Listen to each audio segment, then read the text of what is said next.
प्रति वर्ष के अनुसार इस साल भी जिला साहू संघ में भक्त माता कर्मा जयंती की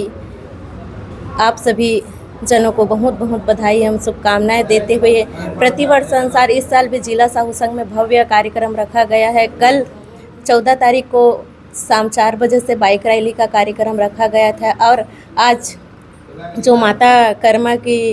मूर्ति की स्थापना किए हैं और सवेरे से ही पूजा हवन का कार्यक्रम चल रहा है और इसके बाद बहुत बड़े बड़े सब अतिथि लोग भी आएंगे और कार्यक्रम को और भव्यता बनाएंगे। साथ ही हमारे समाज की जो कुल देवी आराध्य देवी माँ कर्मा है, जो हमारे साहू समाज के लिए अपना सर्वस्व निस्वार करके अन्य समाज के भी हित के लिए कार्य की है, ऐसी माँ कर्मा की जयंती हम सब लोग मिल के एक साथ मनाते हैं। श्रीमती अंजू साहू, पूर्व तहसील अध्यक्ष राजनांदगांव।